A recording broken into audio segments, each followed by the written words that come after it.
Gracias por esta invitación. Me emociono y me pongo nerviosa. Me pasan cosas. Bueno, creo que estamos bien. En parte voy a leer, en parte voy a mirarle a los ojos. Esperen que sin anteojos se me va a complicar.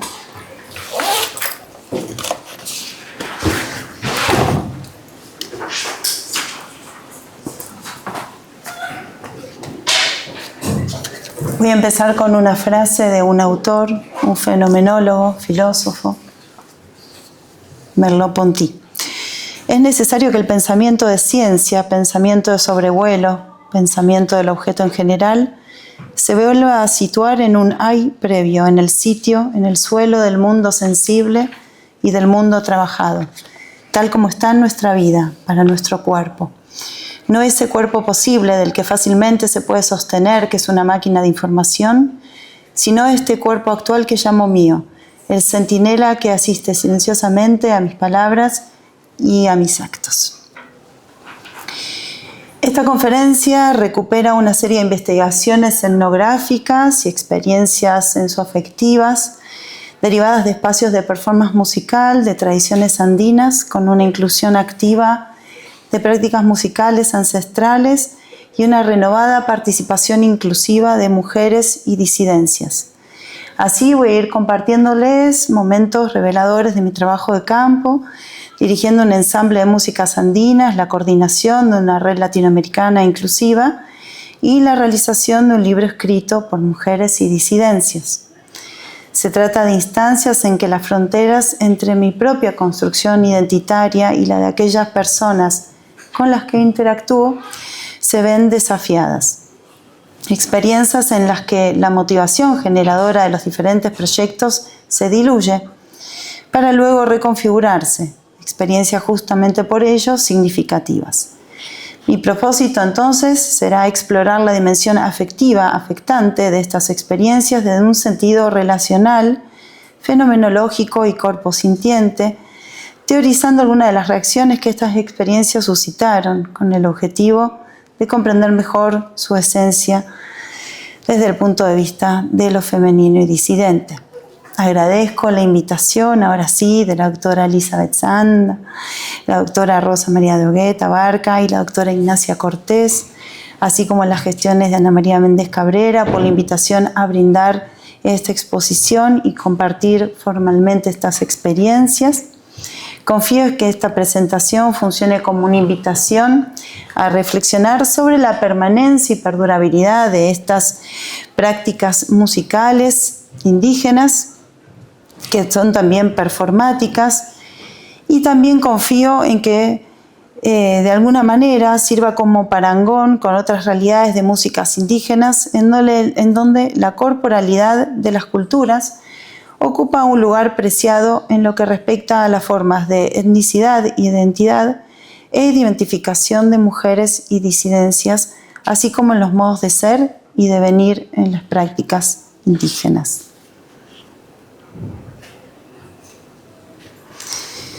Atendiendo entonces al debate que nos reúne hoy, que es el de las manifestaciones musicales andinas en lo que respecta a sus formas de producción y experiencia sonoro-musical, así como en lo que respecta a su agenciamiento colectivo, comunitario y político, en el marco de sus realidades históricas vinculadas a la colonización.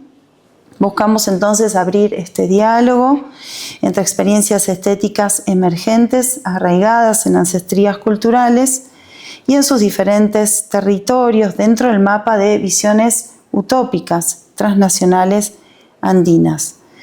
Buscamos de alguna manera también comprender cómo la tradición habilita determinadas disputas respecto a lo hegemónico y por otro lado cómo también se puede utilizar estratégicamente para expresar identidades y actualizar y resignificarlas.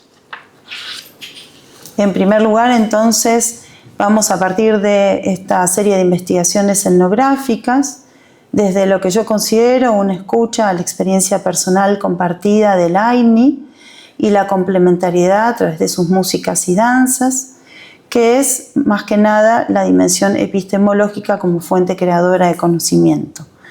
Por otro lado, proseguiremos con este análisis del proceso de investigación colaborativo para analizar las posibles transformaciones micropolíticas y sexogenéricas. Bueno, sobre micro que ya me han presentado, pero sí humildemente comentarles que soy Sicuri, que coordino la agrupación Sicuri de la agrupación de músicas andinas Guairamanta, que fue creada por Alejandro De Luca y Freddy Bravo en 1993 en Argentina, y que codirijo junto a Rubén Barreto. Y bueno, el resto ya está. Artista visual. Bueno, los objetivos entonces van a ser en particular reflexionar sobre los activismos sexogenéricos desde las músicas altiplánicas, sobre todo desde la cosmovisión y las prácticas sicuris, desde, como siempre decimos, una dimensión personal, pero que siempre también es intersubjetiva, porque parte de una concepción colectiva y política arraigada en este complejo abigarrado, Abya Yala, como bien lo define Silvia Rivera, en el marco también del colonialismo, del mestizaje y la discriminación. Por eso también partimos del género como una categoría relacional que cruza los umbrales de la heteronormatividad. En las últimas décadas empezamos a ver cómo con el retorno de los procesos democráticos, las mujeres y disidencias del Abya Yala comienzan una serie de procesos progresivos de reapropiación y resignificación de estas prácticas, vinculadas a distintos tipos de ensambles que preferimos denominar en rasgos generales música-danza comunitaria, en las cuales, en el caso de las músicas andinas sicuris, era la exclusión, ¿no? O sea, eran excluidas según, digamos, la norma tradicional que las apartaba como instrumentitas en razón de los roles de género heteronormativos. Tal es el caso entonces de lo que venimos a comentar hoy, que son los aerófonos del área andina, entre los que se destaca el siku o zampoña, y hay otros ejemplos similares, ¿no?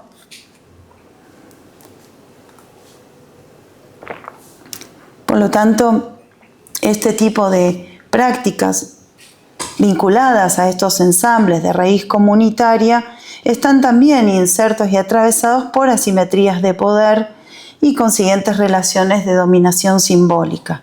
Las mujeres progresivamente van a comenzar a ocupar roles reservados a los hombres, formando parte primero de grupos mixtos, aunque en algunos casos optaron por conformar conjuntos musicales propias frente a las negativas de los hombres a ser incluidas. En las zonas urbanas, en cambio, donde los roles de género eran más flexibles y estos tipos de música habían pasado por un proceso de reterritorialización, las bandas de mujeres surgen con posterioridad a su inclusión en bandas mixtas, y ese mismo camino siguieron otros ensambles, por ejemplo los tambores candombe. Esta formación de grupos exclusivos de mujeres que vamos a comentar hoy está íntimamente ligada a otros avances de los feminismos a nivel global y a la lucha por sus derechos. Por otra parte, las mujeres que continúan formando parte de grupos mixtos también empiezan paulatinamente a interpelar los roles de género, reinterpretando la concepción andina del buen vivir, buscando lugares de mayor equilibrio y reciprocidad con los hombres. De esta manera, empiezan a desafiar no solo a la ideología patriarcal, sino también a los discursos originarios, creando lo que considero círculos de confianza a través de sonoridades colectivas performativas, interpelando los modelos productivos, económicos y de organización propios de la modernidad, hechos que vemos desde varias facetas en sus propias performances. Lo que nos interesa entonces es repensar cómo estas deconstrucciones sexogenéricas con el proceso, con el tiempo, implican recomposiciones de experiencias vividas en el marco también de políticas de corte multiculturalista, colonial, global, y cómo además favorecen la pluralidad de espacios ritualísticos y performáticos desde la materialidad de los lenguajes estéticos y expresivos y su vínculo afectivo con otras dimensiones socioculturales, así como entidades no humanas y casi humanas tan presentes en estos ensambles.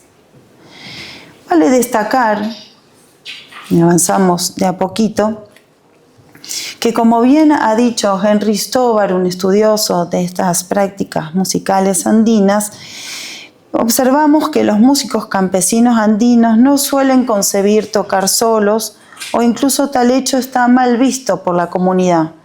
La preferencia de sonidos fuertes y una línea melódica densa construida por todos los instrumentos de la tropa forma al parecer la trama musical y estética, cuya actuación musical y técnica de ejecución, denominada hoquetus, dialogada, constituye la geografía social donde se marca todo este sistema simbólico y estético, que es la performance sicuri.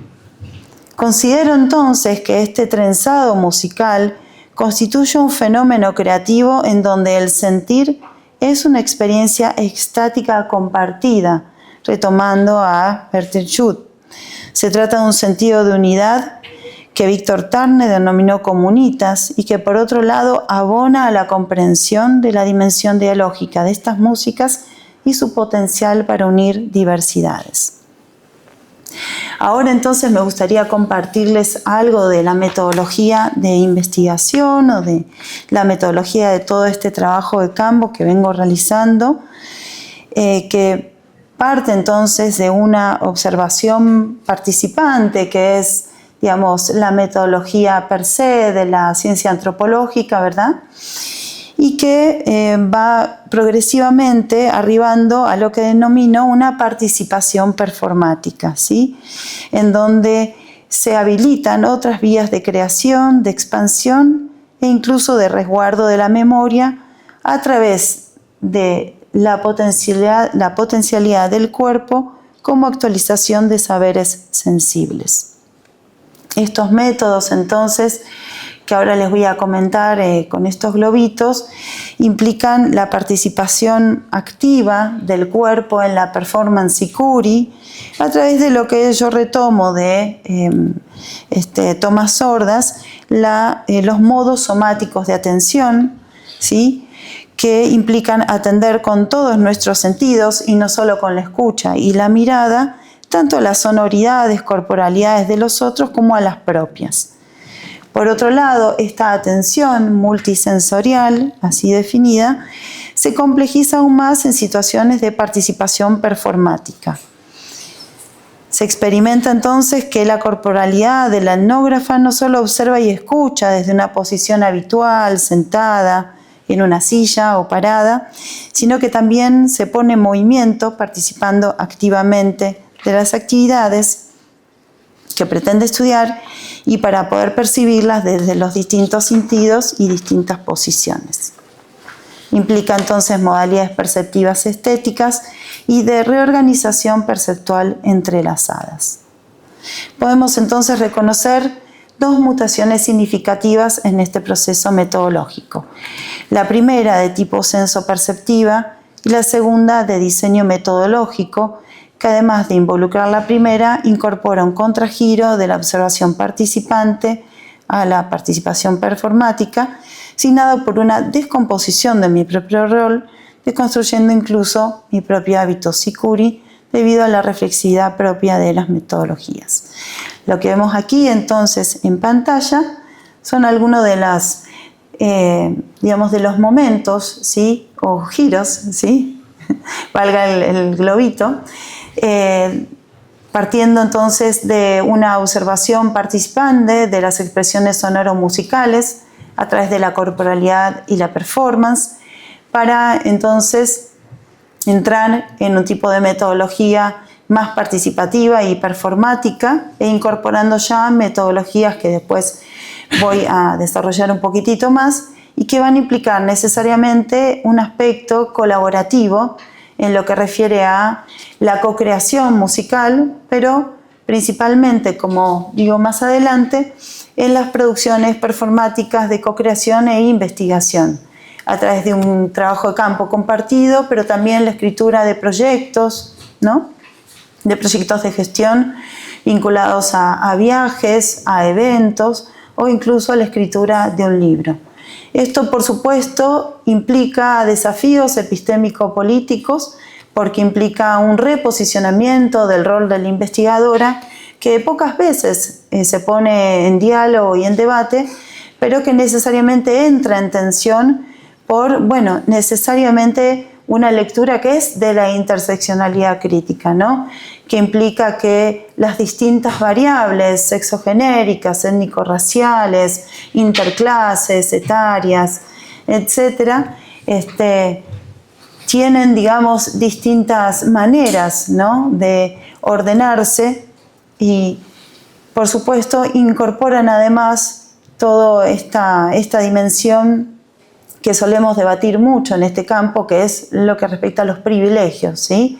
Es decir, modos más o menos privilegiados de poder ejercer, por ejemplo, la palabra, la voz e incluso la producción musical. Entonces, estos desafíos epistemológicos y políticos, principalmente en estas metodologías, me fueron de alguna manera incorporando, ¿no?, a otras vivencias y otras formas de entonces hacer y rehacer, ¿no?, y resignificar mi participación en los grupos y en estas producciones. Y finalmente, lo que venimos analizando desde ese entonces, ya hace muchos años a esta parte, son las eficacias performativas, tanto de estas producciones performáticas como de los posibles cambios que estas metodologías pueden generar al interior de estas agrupaciones. Cambios que tienen implicancias en los posicionamientos subjetivos como en transformaciones micropolíticas al interior, en este caso del campo de la música andina sicuri. Ya lo vamos a ver en breve, ¿sí? Entonces, en lo que respecta a la etnografía colaborativa musical performática, les comento la creación de estos 4 congresos internacionales de sicuris en el 2010, 13, 19 y recientemente el año pasado, el último. En este caso, una red que es bastante pequeña, yo la única mujer. La co-creación de la red de sicuris investigadores desde 2011 y la creación de la primera red latinoamericana de mujeres y disidencias sicuris que coordino desde el 2020 a esta parte.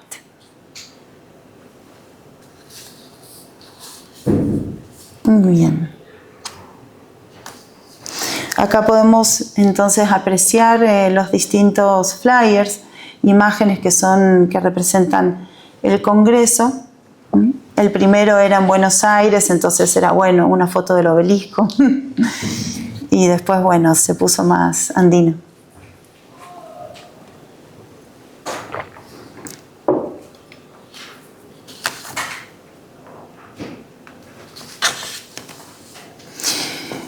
Bueno, comentarles entonces brevemente cómo fue este proceso de metodología colaborativo para después pasar a conocer cómo se van realizando las distintas reivindicaciones de estos activismos sexogenéricos desde las músicas andinas, sicuris.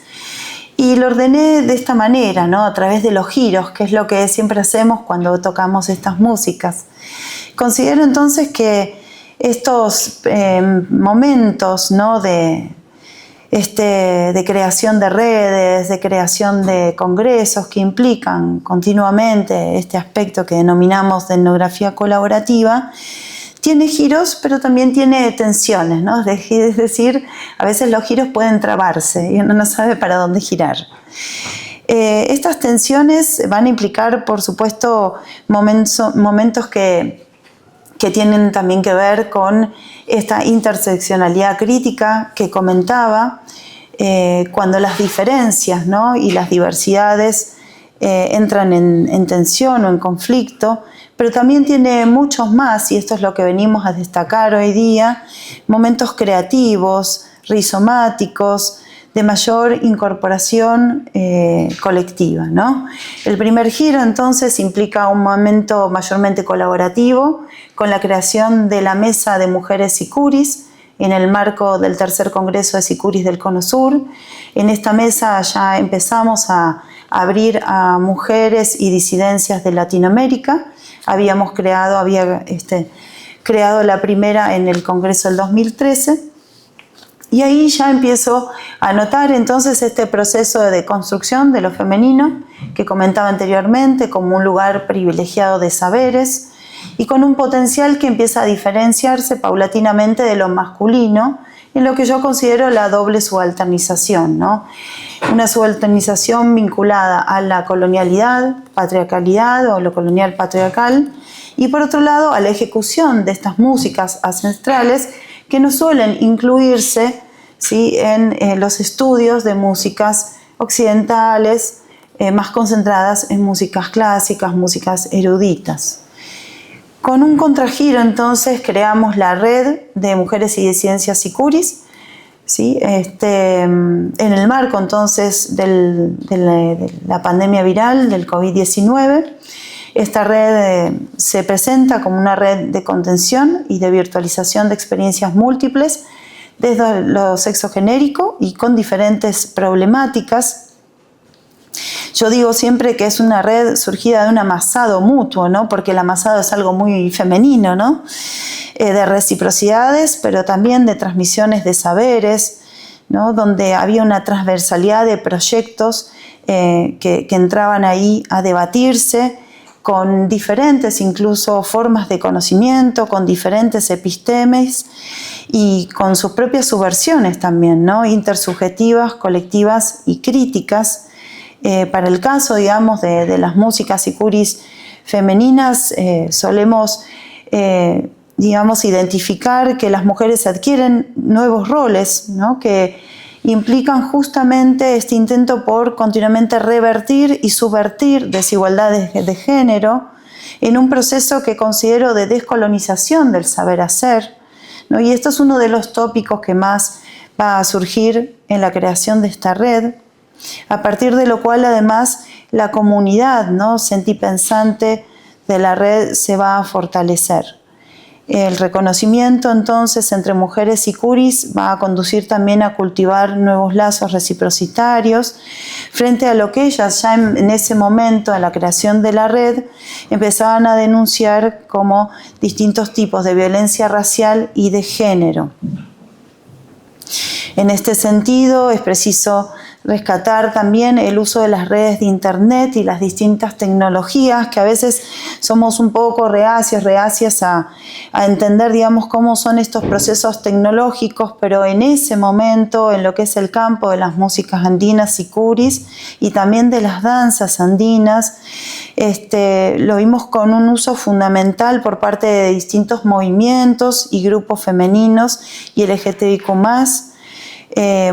Cuestiones que también han sido muy bien teorizadas por Donna Haraway y Saidi Platt, porque se reivindica justamente este tejido en red como una particularidad propia de las tramas del tejido, una técnica muy asociada a las prácticas femeninas y que explica estas redes de socialización e intercambio más horizontales que suelen propensar las mujeres. En particular, además, desafía el paradigma de la identidad genérica al salir por un instante de la trama narrativa real de nuestra sociedad y de los estratos y catalogaciones culturalistas de nuestros cuerpos, reafirmando más el sentido histórico-político que justamente estas corporalidades demasiado, así también, sexualizadas. Bien, este es el libro que además amablemente mencionaba Ignacia, un libro que incorporó las autoras que ven aquí en pantalla y que todavía, gracias al cual, estamos leyendo no solo los efectos que tiene, digamos, un libro escrito, ¿no?, por guías musicales femeninas y disidentes, sino también cómo el campo de la música sicuri en general comienza a hablar de este libro los efectos y los afectos que promueve y la apertura, ¿no? También sensible a seguir conectadas a través de estas escrituras. Y bueno, también entonces me sigo preguntando por qué generar redes y escribir libros, ¿no? ¿Por qué lo hacemos y por qué hacerlo en articulación no solo con la universidad dentro de nuestro espacio de realización, sino también incluso con autoras que nunca lo habían hecho, como es este caso, ¿no? Y bueno, una de las explicaciones está en esta doble subalternización, ¿no? La dimensión musical que mencionaba antes, la dimensión patriarcal y, en tercer lugar, la existencia de estas músicas y sonoridades de mujeres que suelen estar silenciadas en lo que respecta a su aporte a la música y a la musicología. Algunos antecedentes teóricos, olvidé poner mi cronómetro, así que siento que me estoy extendiendo mucho, implica entonces desmontar, en primer lugar, esta doble opresión patriarcal, ¿no? Algunos antecedentes, decía entonces, son el sistema sexogenérico teorizado por Gayle Rubin, que plantea un sistema de opresión con raíces culturales, simbólicas y económicas.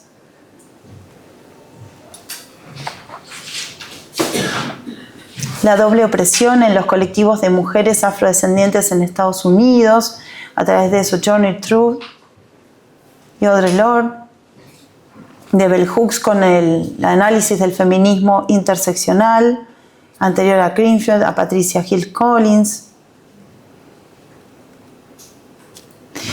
Y en lo que respecta a nuestro presente más actual, la pregunta entonces también por cómo se están debatiendo estos feminismos decoloniales en Latinoamérica, que van a surgir especialmente en el siglo XIX, que tienen antecedentes en los estudios postcoloniales, en la teoría decolonial y en todos los feminismos, ¿no?, que hemos ido de a poquito viendo avanzar desde los años 60-70, feminismos chicanos y negros en Estados Unidos y las luchas históricas de las mujeres latinoamericanas.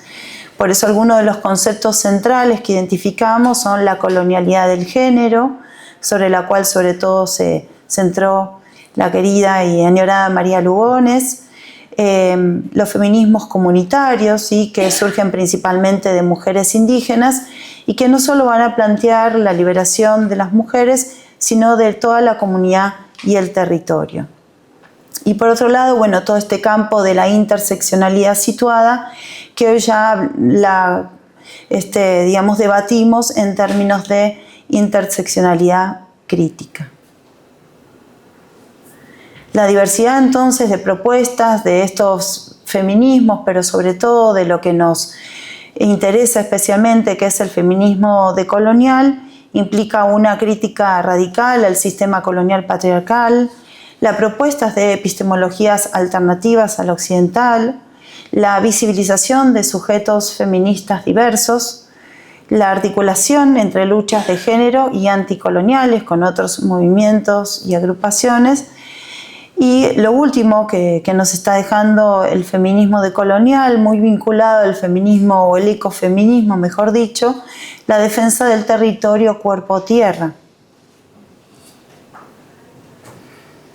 Las propuestas entonces que empezamos a visualizar son, en primer lugar, desmontar el canon musical de los grandes relatos históricos, de los grandes compositores, ¿no? Un poco allí Margarita comentaba esto respecto de las artes visuales que invisibilizan justamente a mujeres y comunidades subalternas y también a las músicas y a las artes indígenas, recuperar fuentes y archivos alternativos, ¿no?, recurriendo a cartas, diarios, distinto tipo de testimonios y memorias, releer las músicas populares e indígenas, mostrando cómo se ha sostenido esta transmisión cultural y musical, no siempre reconocidas como autoras, y pensar el cuerpo y la voz como territorios de inscripción histórica y de resistencia frente a estas narrativas patriarcales.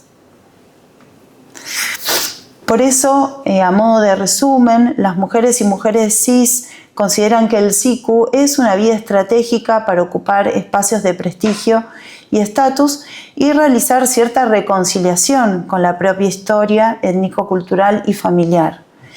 Por otro lado, es un instrumento de lucha y de reivindicación frente a anteriores frustraciones y violencias.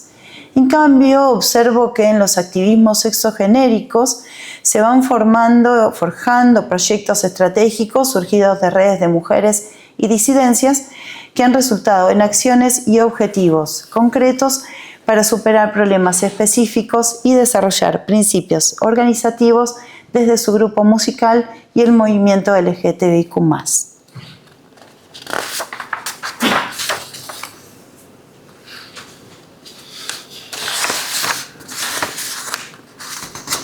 En todos los casos, observo que el siku es constitutivo de la ontología femenina y disidente. Y esto se debe a que es un sonido relacional de intercambio y e interafectante con el entorno en el cual se sopla, se ejecuta, pero por sobre todas las cosas, como iremos comprendiendo, porque surge, ¿no? Germina del propio cuerpo, ¿sí? A través de la inhalación y la exhalación del aire. Las prácticas entonces de músicas y danzas andinas formulan modos de vida en equilibrio y vínculo con lo que Arturo Escobar ha denominado ontologías relacionales, las cuales, según su propia heurística, consideran la visión de la vida y del mundo como sus principios y parámetros ordenadores, de lo que yo considero una cosmopolítica reciprocitaria y performativa. Es decir, lo podemos leer a través de su cosmovisión, de sus formas de hacer política en relación al AINI, a la reciprocidad y la complementariedad, pero también se puede leer en la forma de ejecución musical que es complementaria, ¿no? Es decir, pareada. Estas metodologías de performance investigación, muy brevemente les comento, incorporan el potencial epistemológico, estético, político de las corporalidades desde una perspectiva atenta a la diversidad cultural y los regímenes biopolíticos de diferenciación social, así como las posibilidades prácticas de disputar y transformar estos regímenes. Además, se busca potenciar las dimensiones sensorio-afectivas y reflexivas de la experiencia desde estos cuerpos sensibles en movimiento y discuten, como vengo desarrollando, el logocentrismo y los dualismos cartesianos que tienen una matriz de la modernidad colonial a través de un disciplinamiento biopolítico, el patriarcado heteronormativo, la racialización y el capitalismo extractivista. En el marco entonces del 1992, van a surgir estos primeros grupos de música tradicional andina, primeros surgidos de migrantes bolivianos, ¿sí? Hacia la década del 70, provenientes sobre todo del departamento de La Paz, y con el tiempo van a venir del departamento de Cochabamba y en última instancia de Potosí. Para entonces la conmemoración de los 500 años, estos grupos se van a consolidar como las primeras agrupaciones de música y danza andina ocupando las calles, mientras el entonces presidente Carlos Menem de la Argentina, en este caso, festejaba el llamado en su momento Día de la Raza, en el Centro Gallego festejaba. Al igual que Merleau-Ponty, entonces, Jackson considera que el sujeto no está escindido del cuerpo, entonces parto de un sujeto corporizado. Así leo la propia corporalidad, mi propia corporalidad, pero también la corporalidad de mis compañeras, de las músicas con las que interactúo, porque lo que observamos es que se piensa y se comunica a través del cuerpo, pero también más allá del habla. Las primeras entonces bandas de sicuris, como se las denomina sobre todo en Argentina, surgen en Bolivia en la década del 70 en contextos de talleres de música folclórica ¿no? Muy vinculado al arraigo que van a tener desde los años 40, 50, los institutos de folclore, ¿no? Y la cristalización de determinados repertorios de músicas y danzas indígenas, ¿no? Y su proceso de folclorización y cristalización. En Perú la aceptación se va a dar en el contexto de las bandas metropolitanas, sobre todo en las universidades, y como resistencia en las bandas regionales, un poquitito más tardíamente. En el caso de la Argentina, entonces, observamos una pluralidad también de agrupaciones, sobre todo Colquemayo en Buenos Aires a fines de los años 80. El creador todavía sigue andando por los espacios del campo Sicuri. Incorpora entonces a porteñas y porteños, así como se denomina a las personas que habitan en Buenos Aires. Ya en los años 90 vemos las primeras bandas de migrantes que incorporan en su primer lugar mujeres, aunque con contadas excepciones. Y en 1996 la primera banda de sicuris va a surgir justamente en el norte de la Argentina, en la zona de Tilcara, un pequeño pueblito ya patrimonializado por la UNESCO, y denominado la Banda Femenina Nuestra Señora de Fátima. Como verán, en este caso son bandas devocionales, ¿no? Que entonces ejecutan sus músicas para la Virgen, en este caso la Virgen de Punta Corral, que es la acepción de la Virgen de Copacabana, ¿no? La que está allí en Titicaca, en Copacabana, justamente. Bueno, aquí vemos entonces algunas imágenes del grupo femenino Bolivia, con los cortes de pelo característicos de los años 80. Quien pudiera, ¿no? Lindísimas. Una foto un poquitito más actual, donde se ven algunas de las integrantes de Inalmama Sagrada Coca, que abrió nuestro encuentro en el 2019 allí en Buenos Aires, allí con el Illimani de fondo en Bolivia. Su directora, Judith López Uruchi, es justamente una de las autoras del libro. Así como las ven, soplan, ¿eh? No son solo para la foto, ¿eh? Soplan. Bueno. Y algunas entonces agrupaciones más, como las mencionaba anteriormente, la banda femenina Nuestra Señora de Fátima está integrada por distintos roles de género, con mujeres cis y disidentes.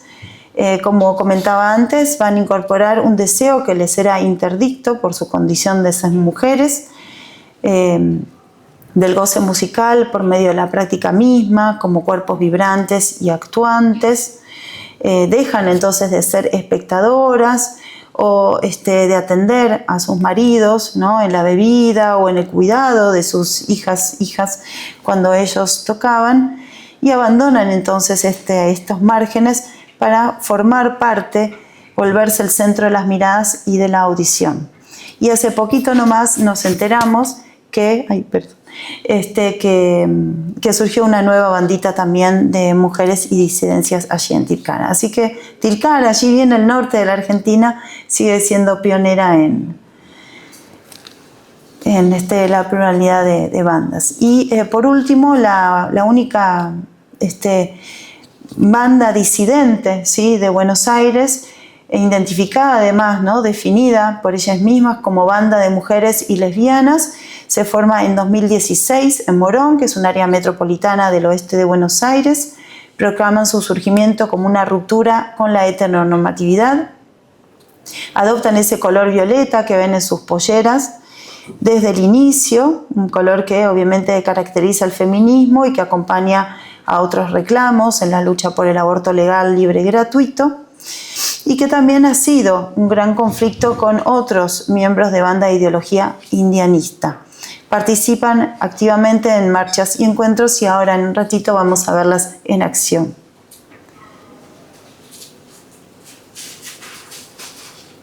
Antes de pasar entonces el video, me gusta dejar como buena profesora las ideas bajadas, claras. Los feminismos latinoamericanos entonces se nos presentan como un campo multifacético, polifónico, heterogéneo y diverso, y alguno de estos principios entonces orientadores implica una autonomía propositiva y dialogante con los estados, aunque con sus diferentes posiciones, con un apoyo a la equidad de género como una política moderna y desarrollista. También hay diferentes posiciones respecto de esto. Observamos también una identidad híbrida profesional y movimentista. Otra característica es el apoyo a la salud integral, la promoción de apoyos de contención, de redes de contención, la participación en activismos militantes y activismos, y las intervenciones político-culturales y performáticas. Bueno, ahora sí, vamos a ver este video que no sé cuál será. ¿Es este? No. Ah, Mala Junta no. Esa es la peli. ¿Es este? ¿Puede ser? Es en internet. Sí. Ahí está.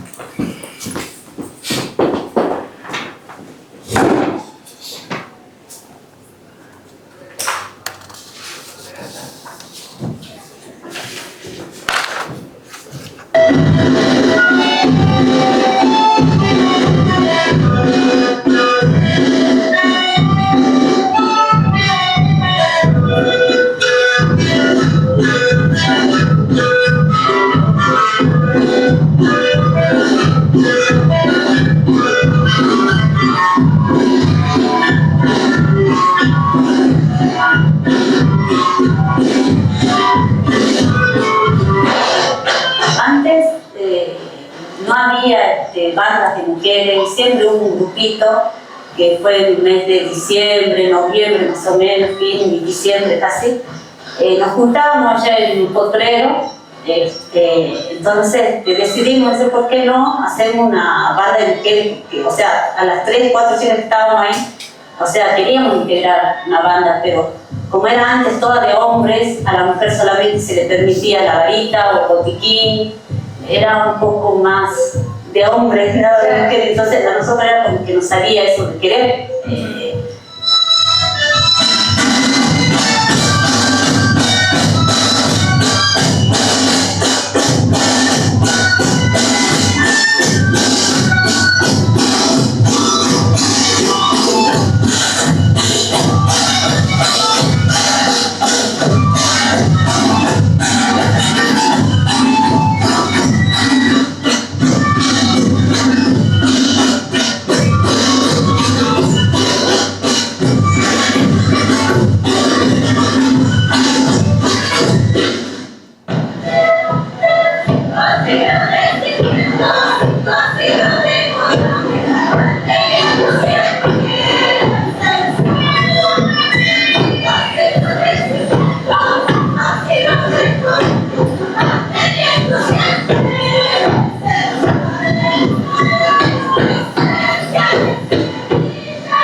Estamos de regreso.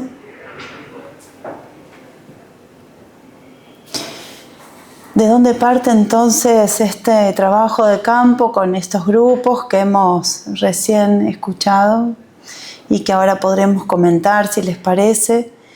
Los principales enfoques teórico-metodológicos son las teorías decoloniales que vienen de Quijano, Mignolo, vienen del norte, pero también algunos de aquí, algunas reapropiaciones como la de Rivera Cusicanqui. Este giro decolonial también ha estado complementado por un giro ontológico con los nuevos materialismos que han sido muy importantes para contemplar todo lo que hace al estudio de las materialidades afectantes, materialidades sagradas, en vínculo con lo sonoro musical, entendido como un sonido relacional, pero también que comunica con entidades humanas, no humanas y casi humanas, campo de estudio sobre todo de Breuil de Maury y Calvin-Tichiel, y finalmente los estudios de la performance, performatividad, a través de Austin, con toda la línea de Butler, hasta Preciado y Nuestros Tiempos, y también lo que nos ha dejado toda la línea desde la actuación, ¿no? y la antropología de la performance y el ritual con Victor Turner y posteriormente Richard Schechner y Diana Taylor en la actualidad. Y por supuesto lo que atraviesa todos estos enfoques son los feminismos decoloniales, ¿verdad? Entonces, para ir concluyendo, si les parece, voy a ir resumiendo algunos resultados de estas investigaciones a través de estas metodologías que he mencionado y que van a implicar sobre todo estas experiencias de co-creación interculturales e interclases que van a implicar entonces cambios en los posicionamientos identitarios, con las disputas y las distintas estrategias políticas encaradas por los diversos grupos por su legitimación. También observamos un recambio generacional con nuevas ritualidades híbridas que implica justamente a resignificar, ¿sí?, todo lo que significa el sumas causae o el buen vivir, pero también lo que vemos en los últimos tiempos, ya que estamos, ¿no?, lo mencionamos que no está ahí, las ceremonias, digamos, muy vinculadas al Inti Raymi y a la Pachamama. Otra de las resignificaciones muy, muy importantes en estas bandas o conjuntos femeninos y disidentes es la contradicción que genera el chachahuarmi, ¿no?, porque está muy vinculada a esta utopía ancestral del chacha, ¿no?, masculino y warmi femenino, pero que ha sido además muy vinculada a las violencias de género, de manera tal que, por ejemplo, en esta agrupación musical Mamaquía, cuando se quiere ahumar, ¿no?, o pasar a hacer lo que se denomina la coada, ¿no?, acercarse, digamos, al fuego, pasan dos mujeres, ¿no?, en lugar de pasar hombre-mujer. Bueno, esto también ha traído muchísimos conflictos al interior del campo musical sicuri. Pero por otro lado, como bien menciono allí, forman parte de este accionar político feminista. Y en último término, esto ya ha sido más desarrollado anteriormente, las articulaciones y fricciones entre los pensamientos comunitarios y la macropolítica de la modernidad colonialidad, ¿no?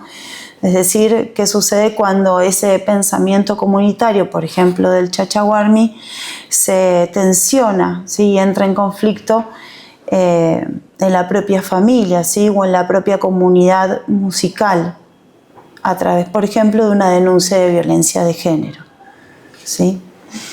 Bueno, esta investigación entonces, que es performática y colaborativa, nace de lo que he denominado, recuperando el concepto de Alfred Schut de cultura afectiva, y que me va a implicar necesariamente un pasaje de lo individual a lo colectivo, a través de reciprocidades y de complementariedades que se aprenden, ¿no?, desde si se quiere, concepto de hábitus, a través de la atención para sí con los otros, con las otras, de experiencias de corporización sonoro-musical, creadas desde este exclusivo espacio perceptivo, con el instrumento y la atención, A los cambios también en los paradigmas del ser mujer, como he comentado anteriormente, con los distintos antecedentes que van a conformar nuevos modos de contención.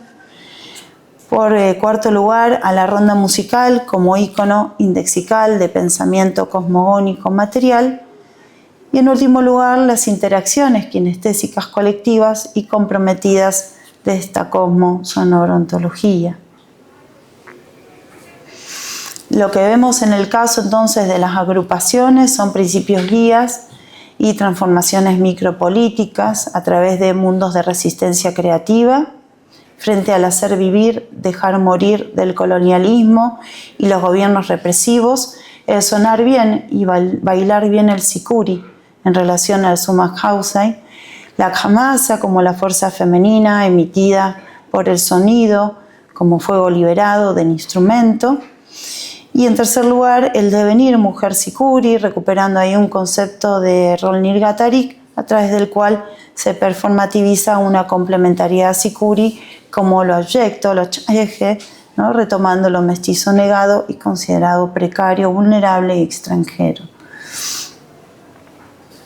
Para ir cerrando, me gustaría comentar la importancia, ¿no? Más allá de que trabajamos desde la antropología cultural, analizando identidades, ontologías y cambios, ¿no? En la racialización de la experiencia étnico-racial también y sexo-genérica, que es muy importante ver las articulaciones que se van produciendo entre los repertorios musicales, las letras, ¿no? que también se van como entretejiendo en estos repertorios, cuyas músicas muchas veces son consideradas entre comillas anónimas, y los, por ejemplo, espacios de ejecución, ¿no? También, por supuesto, los repertorios elegidos en relación al tipo de grupalidad, ¿no? En general tienen letras originales, tienen correlación principalmente binaria, se prioriza una continuidad melódica según el estilo, con menos pausas entre compases muchas veces. Tienen principalmente influencia de la música comunitaria de Bolivia y de Perú. Y los estilos principalmente se eligen según una concepción funcional adaptada especialmente a los eventos festivos. Estos son algunos de los estilos o géneros performativos.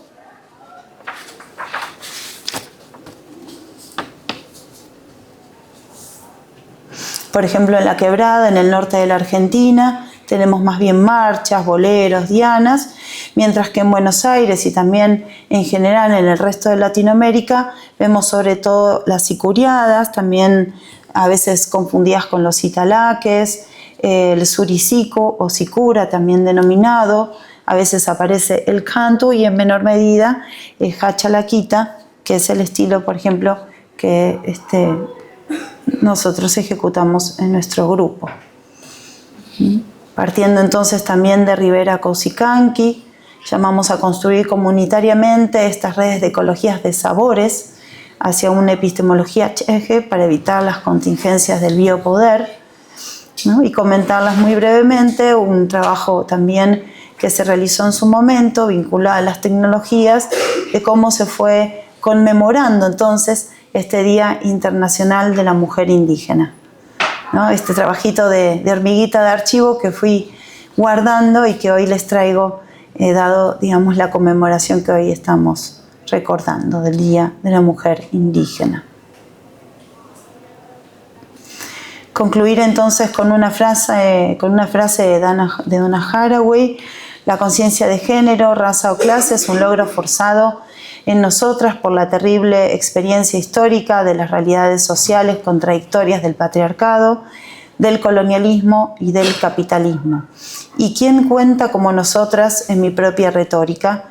¿Qué identidades están disponibles para poner las bases de ese poderoso mito político llamado nosotras? ¿Qué podría motivar nuestra afiliación a tal colectividad? Chenacachum, muchas gracias por escuchar. Y bueno, algunas preguntas.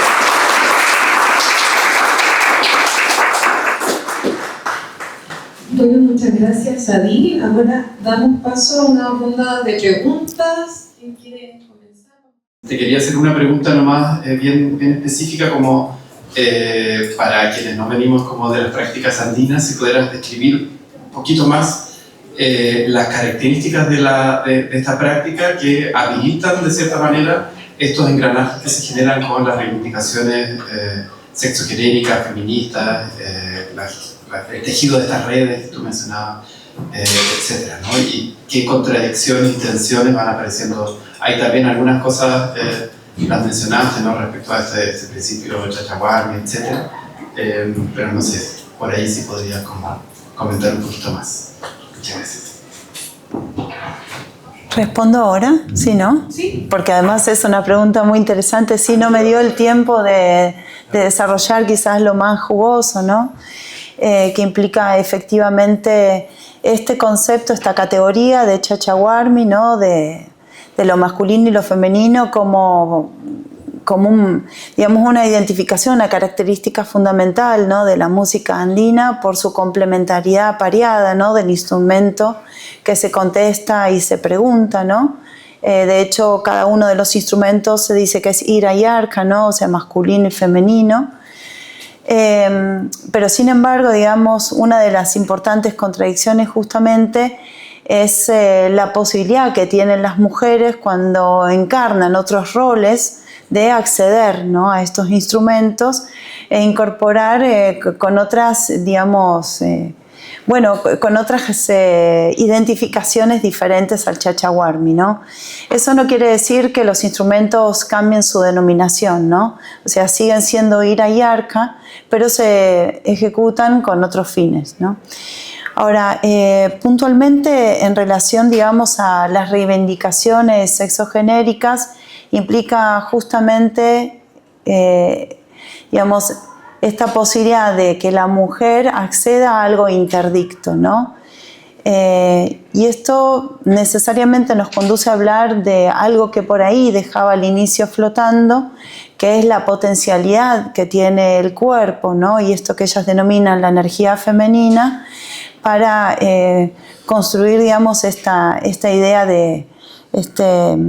digamos, de la exhalación, de lo estático, de la liberación de lo femenino, ¿no?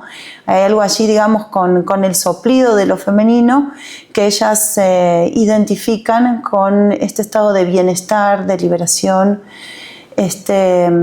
y que yo además entiendo como una liberación de un montón de otras ataduras, ¿no? Que se dejan atrás y que tienen que ver no solo con el orden, digamos, de lo doméstico, sino también con ataduras que implican este orden de lo patriarcal, ¿no? Y colonial.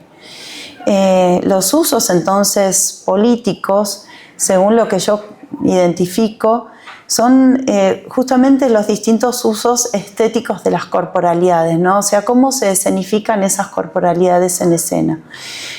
Y son cuerpos abigarrados, son cuerpos cheje, ¿no? En esta misma sintonía, pero son cuerpos que además ejercen como la fuerza, ¿no? De ejecución. O sea, se muestran fuertes, como confrontativos muchas veces, ¿no? En el caso de las mamaquía con el tincunazo, o en el caso del ahumado de la sinalmama, ¿no? Warmisicuris, esos ahumados que solían hacer los hombres, que suelen hacer los hombres, y que de repente las mujeres son autorizadas, ¿no? Se les da permiso por parte de las masculinidades a hacerlo, ese es otro debate, pero digo, son como todos signos identitarios de las músicas y las cosmovisiones andinas que empiezan a ser apropiados por estas mujeres, y sobre todo mujeres y mujeres cis, porque ahí hay todo un tema con lo disidente, ¿no? Con las disidencias o también denominadas, algunos que se denominan elle o lesbianas. Ahí es otro campo muy interesante que vale la pena también desarrollar en otro momento. No sé si respondí concretamente. Es difícil, es un montón. ¿Una otra pregunta?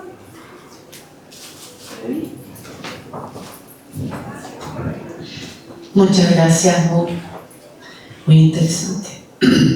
Y a propósito de lo que estaba usted diciendo, en el sentido del cuerpo y toda esta estética que usted plantea, a mí me surge una pregunta, porque por un lado hay una serie de retóricas rupturistas, ¿no es cierto?, desde el asumir esta posición del femenino en el campo de la masculinidad, los instrumentos musicales, etcétera, pero también veo una estética que tiene que ver con cuerpos revestidos de manera muy tradicional, entre comillas, haciendo uso de una estética indígena, un cuerpo súper cubierto, un cuerpo con la cintura súper marcada, que es un elemento muy propio del ejercicio estético indumentario femenino en el mundo indígena, el tema de la cintura.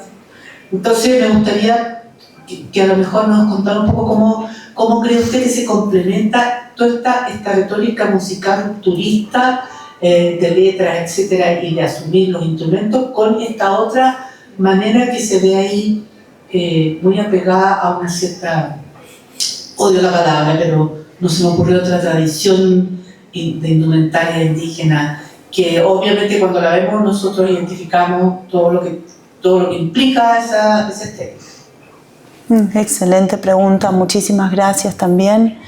Bien, una de las condiciones, ¿no?, que tienen estas agrupaciones, vamos a decir las femeninas, ¿no?, y disidencias, es que están siempre vinculándose con una ancestría cultural, ¿no?, lo que denominamos una tradición de ancestría cultural. Es decir, que ellas siempre acompañan las reivindicaciones étnico-culturales, raciales, ¿no? Esto tiene que ver con la necesaria, digamos, reivindicación de las músicas indígenas, de la propia música que ellas hacen, ¿no? Ahora, ¿cuáles son los debates, ¿no?, que se dan al interior y que se ven, ¿no?, en la escenificación política? Bueno, uno de ellos lo comentábamos un poquitito recién, ¿no?, como ellas desafían, ¿no?, esta identificación del chachahuarmi haciendo su huarmi-huarmi, ¿no?, para decirlo de alguna manera. Pero también debemos considerar, ¿no?, como un poquito mencionaba al inicio de la charla, que las tradiciones habilitan otras formas de resignificación, ¿no?, que actualizan, ¿no?, resignificando esto que habitualmente denominamos como objetos, cosas, elementos o materialidades, ¿no? Es decir, que los objetos casi que podrían denominarse, considerarse como dispositivos estratégicos esenciales para la reivindicación sexogenérica, combatiendo un poco, si se quiere, estos esencialismos, ¿no?, estos esencialismos culturales, ¿no?, de relativismo cultural. Bueno, esto no significa que esté todo resuelto, ¿verdad? De hecho, bueno, las mamaquías que las veíamos allí en acción tienen muchos conflictos con el mundo indianista, ¿no?, o indigenista, en este caso, bueno, la Argentina, y sabemos de otros grupos, también en Bolivia, en Cochabamba, especialmente también de grupos de niñas muy jovencitas que tienen muchos conflictos también para soplar las músicas. Generalmente las acusan de no soplar bien o de soplar bajito. ¡Sopla fuerte!, les gritan donde están, ¿no? Esa es una de las tantas, digamos, historias y relatos que me han contado y que han compartido en distintos conversatorios. Entonces, digo, esto no está exento de conflicto. Pero bueno, acá hay algo interesante, ¿no? Y quisiera volver un poco también a esta pregunta que haces, Margarita, porque justamente esto de lo andino implica la articulación entre sonido, vestimenta, ¿no? Bueno, y todo esto atravesado por lo político. Entonces, esta articulación necesariamente debe leerse siempre abigarrada, ¿no? Debe entenderse desde esta nueva concepción que yo podría denominar indígena mestiza, o si se quiere, desde este mismo concepto eje, ¿no? Está siempre en redefinición, ¿no? Que genera muchísimas contradicciones, ¿no? Que se pelea con la propia ancestría y al mismo tiempo la cree necesaria para reivindicar los derechos esenciales, ¿no? Como son la existencia de un genocidio originario, de un colonialismo implicando obviamente la modernidad patriarcal, la existencia de estas violencias de género. Y bueno, me parece que esta posibilidad de verlas de manera articulada también nos habilita a repensar, como decía Pierre Bourdieu, que en la contradicción está la lógica, ¿no? Toma este vasito también. Ahora tengo 2 vasos. Muchas gracias. Yo me llamo Almendra y llegué acá porque el año pasado viajando conocí a la familia Sicuris, primero en Bolivia, después, y me daba cuenta que dentro de la rueda de la agrupación hay una sensación de un abrazo muy comunitario, que aunque uno no sea parte de ese grupo, puede cantar, puede estar bailando. Y cada vez que iban pasando los meses y llegaba a otro país, a Perú, Ecuador, siempre estaba cerca de la agrupación Sicuri. Y ahora volví a Chile y mi pregunta es, ¿cómo? Porque cuando uno está allá y no es tu territorio y tampoco es tu tradición, uno se puede sentir muy ajena, pero a la vez quiere ser parte. ¿Y cuál sería ahí tu como recomendación quizá para, como también parte de esta cultura cordillerana, poder formar parte, ¿no? Eso, gracias. Bueno, Almendra, muchas gracias. Qué lindo que hayas conocido a los grupos Sicuris, qué lindo que hayas tenido esa experiencia. Entonces no tocaste todavía, ¿no? No entraste a la ronda. Intenté. Ah, está bien. Bueno, yo siempre contaba, ¿no? Que al principio, cuando justamente no me había incorporado performáticamente a la banda, las escuchaba desde lejos, ¿no? Por fuera de la ronda musical, hasta que hoy quien es un gran amigo, el flaquito que le decimos, el flaco Diego, salió y muy serio, alto, ¿no? Flaco, me miró desde arriba y me dice, no sé cómo haces para no tocar. ¿No? Y entonces eso me habilitó a empezar a tocar, ¿no?